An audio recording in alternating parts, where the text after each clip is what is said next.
बिस्मिल्लाहिर्रहमानिर्रहीम। Last topic हमने पढ़ा था टेंशन एंड स्ट्रेंग, उसका फर्स्ट केस पढ़ा था कि जब दोनों बॉडीज़ जो हैं वर्टिकली मूव कर रहे थे। आज हम इसका सेकंड केस पढ़ते हैं कि when one body moves vertically other moves on smooth horizontal surface. यानी कि इसका पहला केस है कि एक बॉडी जो होगा वो वर्टिकली मूव करेगा, जबकि दूसरा जो है जिसको हमने टेबल के ऊपर रखा हुआ है वो हॉरिजॉन्टली मूव करेगा। तो इस सूरत में आपने फाइंड करना है कि इसका एक्सेलरेशन कितना बनेगा और हमने फाइंड करनी है इसकी भी टेंशन ही फाइंड करेंगे कि एक्सेलरेशन और टेंशन किसके बराबर आता है। ये डायग्राम हमने बनाई हुई है, एक टेबल रखी हुई है, टेबल के ऊपर एक हमने बॉडी जो है बी रखा हुआ है और दूसरी बॉडी जो है वो ए है। उसी तरीके से अब सबसे पहले हमने चेक करना है कि जो पहला बॉडी जिसको हमने ए का नाम दिया हुआ है उसका वेट साफ ज़ाहिर है, इसको W1 का नाम दे देता हूँ और ये बन जाएगा M1G आ जाएगा। और इसके रिएक्शन के तौर पर इसकी स्ट्रिंग में जो टेंशन आ रही है उसको मैंने अपवर्ड डायरेक्शन में शो किया हुआ है और ये टेंशन जो होगी इस वेट के बराबर आ जाएगी। और इसी तरीके से जब हमने एक्सेलरेशन की बात की है कि जो बॉडी ए है उसके एक्सेलरेशन की जो डायरेक्शन है वो डाउनवर्ड होगी, क्योंकि हमने पढ़ा हुआ है कि बॉडी जिस तरफ मूव करेगा उसके एक्सेलरेशन की जो डायरेक्शन होगी उसी साइड पर ही होगी। अब आते हैं बॉडी बी के ऊपर। सबसे पहले आप लिखेंगे कि नेट फोर्स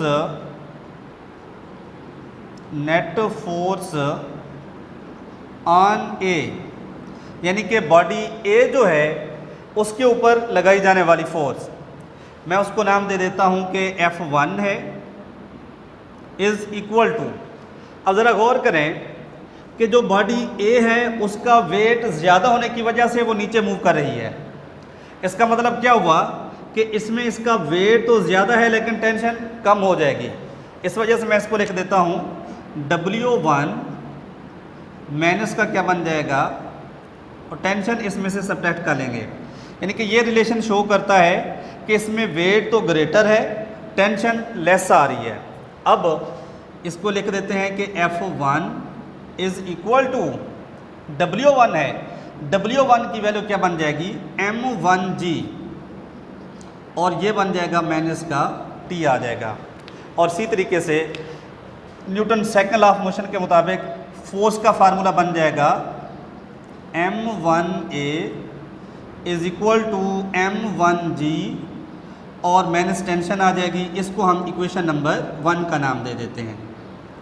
अब आते हैं बॉडी बी की तरफ। यहाँ पर बॉडी को देखें, क्योंकि इसको आपने हॉरिजॉन्टल सरफेस के ऊपर रखा हुआ है, इस सूरत में इसके ऊपर 3 फोर्सेस अमल कर रही हैं। एक तो इसका अपना वेट हो जाएगा, मैं इसको W2 का नाम दे देता हूँ, और इसके अलावा क्योंकि हमने इसको टेबल के ऊपर रखा हुआ है, अब टेबल भी इस बॉडी के ऊपर फोर्स लगा रही है न्यूटन थर्ड लॉ के मुताबिक, तो इसका जो रिएक्शन होगा वो अपवर्ड होगा।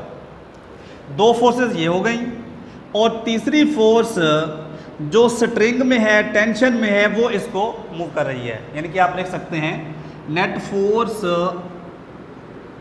Forces acting on B, forces acting on B, B के ऊपर अमल करने वाली फोर्सेस। हमने कहा ये 3 फोर्सेस हैं। एक तो इसका अपना वेट हो जाएगा, weight of a body. Number 2 पर आते हैं और इस वेट के तौर पर जो रिएक्शन अमल करता है वो आ जाएगा। और जबकि तीसरी फोर्स जो होगी वो है टेंशन, टेंशन इन स्ट्रिंग। अब इसमें वेट और जो रिएक्शन है वो कैंसिल हो जाएगा, क्योंकि हमने थर्ड लॉ में पढ़ा था कि हर एक्शन का रिएक्शन होता है, दोनों इक्वल भी होते हैं। तो ये एक दूसरे के रिएक्ट को, अमल को ये कैंसिल कर देंगे, बाकी T बच जाएगा। यानी कि इसका क्या मतलब हुआ कि अब net force acting on B, net force acting on B, B के ऊपर अमल करने वाली जो फोर्स है वो बन जाएगी F2 और इसको मैं T का नाम दे देता हूँ। अब फार्मूला आप बना सकते हैं कि T is equal to M2 और A, मैं इसको तरतीब भी लगा दीजिए, इक्वेशन नंबर 2 बन जाएगा। अब इक्वेशन नंबर 1 और इक्वेशन नंबर 2 से आपने एक्सेलरेशन और टेंशन की कीमत को फाइंड करना है। सबसे पहला काम कि आप एडिंग करोगे, एडिंग इक्वेशन नंबर 1 एंड 2, उसी तरीके से जैसे आपने फर्स्ट केस में इक्वेशन 1 और 2 को ऐड किया था, वैसे ही इनको भी आप ऐड करेंगे, लेफ़्ट साइड को लेफ़्ट के साथ, राइट को राइट के साथ। तो ये बन जाएगा M1A प्लस M2 और A बन जाएगा इज इक्वल टू, अब ये दूसरी साइड पर आते हैं, M1G माइनस का T और इस साइड वाला ये बन जाएगा प्लस का T बन जाएगा। अब माइनस T के साथ प्लस T कैंसिल कर देंगे तो यहाँ से A कॉमन भी आ रहा है, A कॉमन ले लेता हूँ, तो ये बन जाएगा M1 प्लस बन जाएगा M2 इज इक्वल टू आ जाएगा M1G आ जाएगा।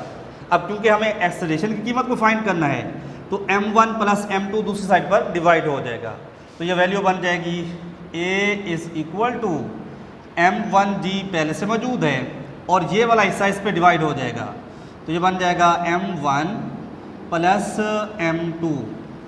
ये तो मिल गई हमें एक्सेलरेशन की कीमत। अब आपने टेंशन की कीमत फाइंड करनी है, तो उसका बिल्कुल आसान तरीका है कि जो A की कीमत है चाहे आप इक्वेशन नंबर 1 में पुट करें चाहे इक्वेशन नंबर 2 में पुट कर दो, तो क्योंकि इक्वेशन नंबर 2 में इसको हल करना ज़्यादा इजी होगा, इस वजह से एक्सेलरेशन की कीमत को आप इक्वेशन नंबर 2 में पुट करेंगे। पुट